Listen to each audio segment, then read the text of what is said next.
Ceremony speaker for tonight. Not only is she the founder of North Shore Mums, but she is also a survivor. So please welcome Rachel Chappell.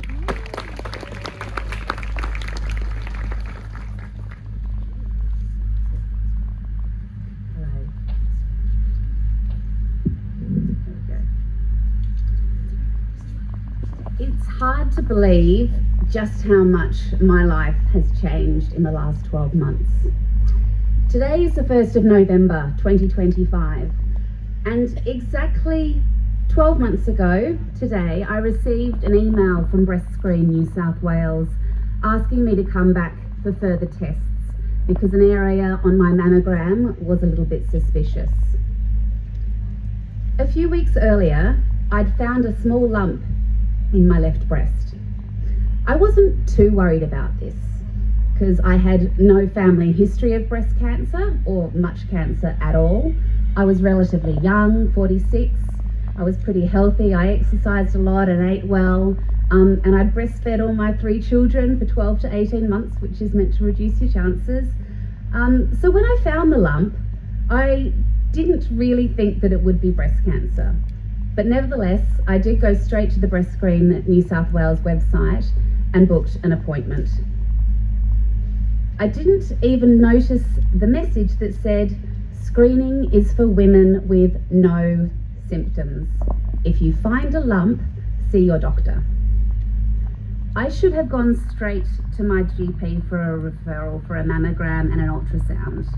I would have been seen much quicker, and I probably would have been diagnosed several weeks earlier. So please, learn from my mistake. If you ever find a lump, please see your GP straight away.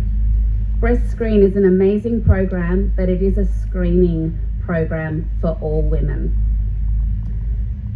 Back to the story. The earliest follow-up appointment that I could get with Breast Screen was 4 weeks away, but I couldn't wait that long, knowing that there was a lump. I visited my GP, got a referral for a mammogram and ultrasound, and booked an appointment at San Breast Care. During the ultrasound, the sonographer paid particular attention to the area with the lump, said it looked a little bit funny, and booked me in for a biopsy. I was starting to worry. A few days later, I returned for the biopsy. I wasn't expecting any bad news that day, as I'd been told the pathology results would take 5 days. However, after the procedure, the doctor said to me that the lump would need to be removed regardless, and that I should look into finding a breast surgeon ASAP. So it was at that moment that I realised that something very serious was going on here. I left the hospital in shock, sobbing my eyes out, and just realised that my life was about to take a very different turn. I just couldn't believe it was happening to me. When the pathology results came back a few days later, they confirmed it was breast cancer. The next day, my husband and I met with a surgeon who gave me more details about the cancer. He told me it was grade 2, hormone positive, HER-negative breast cancer.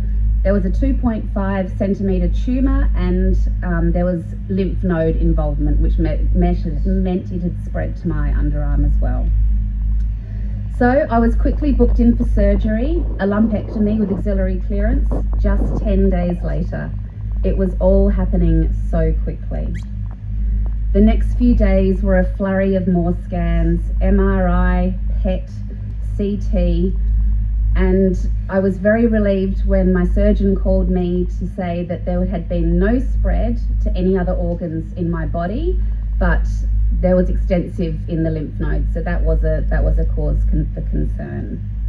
So based on that, the multidisciplinary team at the SAN mapped out my treatment plan. So it would be surgery, chemo, radiotherapy, and then long-term hormone blocking.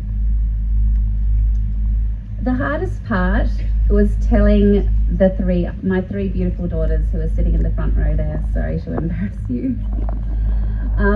They were aged 10, 13 and 15 at the time. We waited until we knew exactly what we were dealing with and what the diagnosis was. And we also waited until the Friday night because we knew it would give them the chance to process it over the weekend before returning to school on Monday. It was honestly one of the hardest things I've ever had to do. There were tears, there were hugs, and although we didn't know what the future held, I had never felt such love and support from my family. I realised that even in the darkest moments, love shines the brightest. Just 10 days after diagnosis, on the 29th of November, I had surgery to remove the tumour and affected lymph nodes. Waking up, I felt a massive sense of relief that the tumour was out, but I was also really scared about what was to come. I spent the next few weeks walking around with a bag for my drains. I don't know whoever's had breast surgery, you have this lovely lymphatic fluid coming out, so they're in these little bags, and I had that for several weeks. But I was really determined to get them out before Christmas because we had a family holiday booked for Noosa and I wouldn't be able to fly with the drains, so I made sure I did whatever I could to recover. And fortunately we were able to go on that holiday, and it's a holiday that I absolutely treasured because I knew what was coming. I knew that when I came back to Sydney I would be starting chemotherapy, and that was what I was really scared about. Flying back into Sydney on the plane from Noosa, I was bawling my eyes out, just knowing what was about to come for me. So 6 weeks after surgery, I started chemotherapy in January. I had 4 fortnightly rounds of AC chemo, followed by 12 weekly rounds of paclitaxel.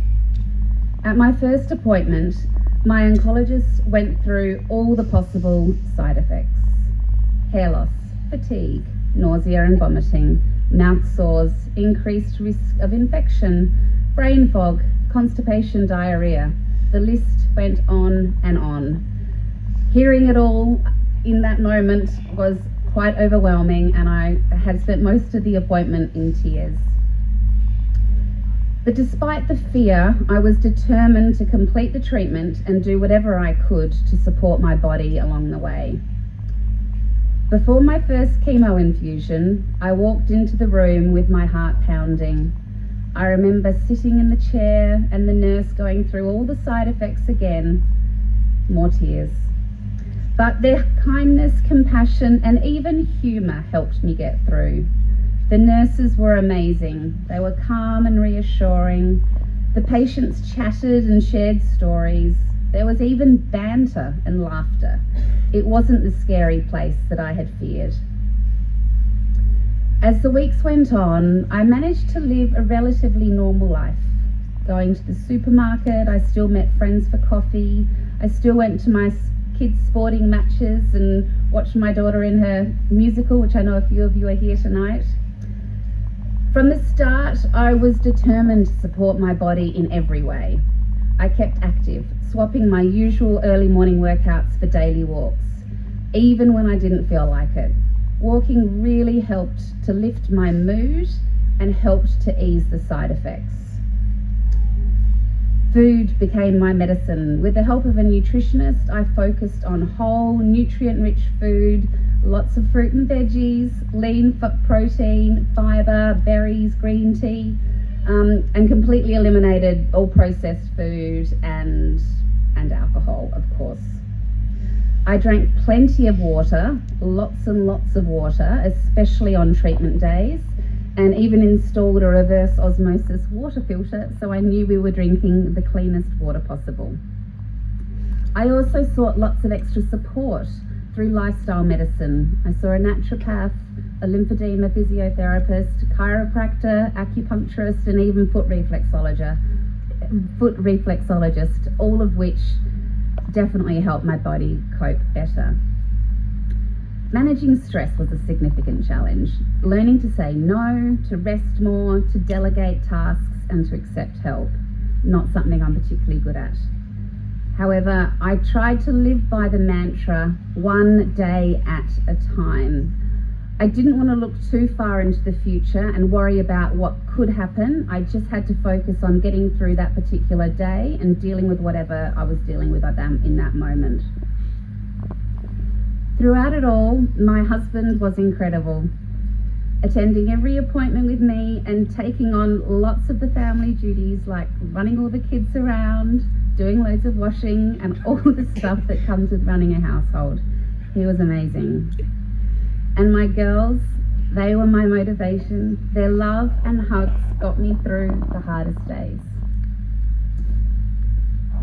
It was 5 months of treatment, and while it's not something I'd ever want to repeat again, it wasn't as awful as I had feared.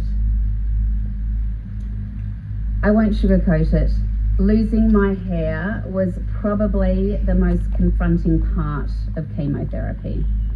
I'd always had the same shoulder-length brown hair for years, so seeing that familiar person change in the mirror was really confronting. About a month before starting chemo, I cut my hair into a short bob to prepare myself, but exactly 2 weeks after the first AC treatment, which also has the lovely nickname, the Red Devil, it started falling out fast. It went from nothing to chunks of hair falling out. But even though I knew it was going to happen, nothing prepared me for it. After a few emotional days, I decided to take control. I visited a very lovely local hairdresser who cut me a little pixie cut in her home salon, and I had my family and children watching on. So it was lovely to do it in a really private place because obviously it was quite an emotional time. The pixie cut only lasted a day because I all of a sudden had much more chunks coming out and there was just not much left, so I just went back to her the next day basically, and she just got rid of it all. I'll be honest, I never really embraced the bald look. I really admire those who do, but for me, I was wearing something on my head pretty much all the time, whether it was a hat or a scarf or a wig. I just felt a little bit more normal when I just had something on my head. So after chemo, I had a few weeks off to recover before starting radiotherapy in July. That was 25 rounds every weekday for 5 weeks. By then my hair was growing back a little bit and the finishing line was in sight.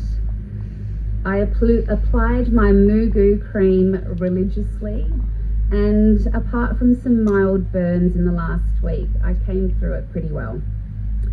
When the final treatment ended, I rang the bell and cried. Not because it was over, but because I'd made it through. Now I'm on hormone blockers for the next 7 years and will have my ovaries out in December, so it's not quite over yet. Lessons learned. Cancer changes you.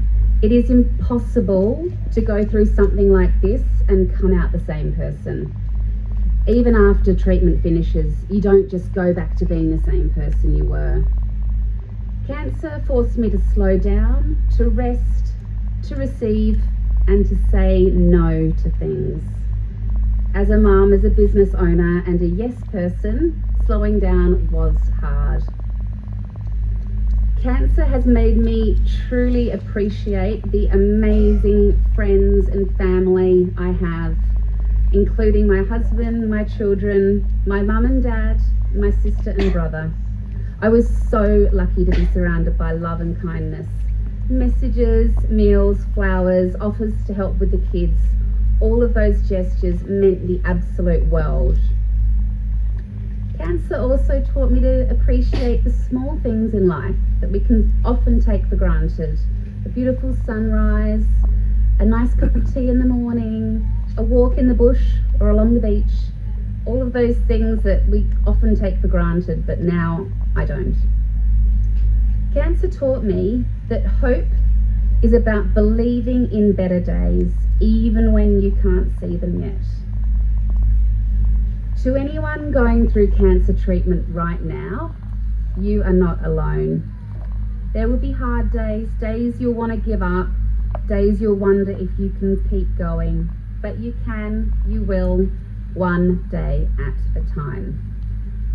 And to everyone else here tonight, whether you're a survivor, a carer, a loved one, or remembering someone who you've lost, thank you for being part of this community of hope.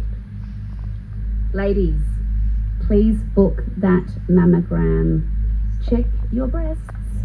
Even if, like me, you cannot imagine breast cancer happening to you.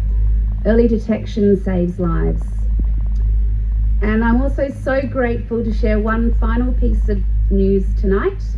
This week I received the results from my annual scans and they are clear. So I am cancer free and I cannot tell you what a relief that is.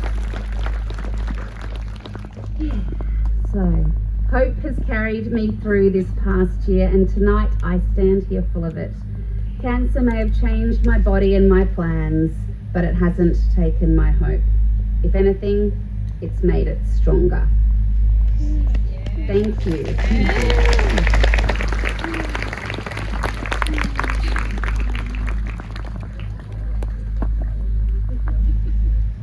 Thank you, Rachel, for sharing your very personal stories. Wait, come back. She stole my line. I was going to say early detection is the key, so please don't forget that. Correct.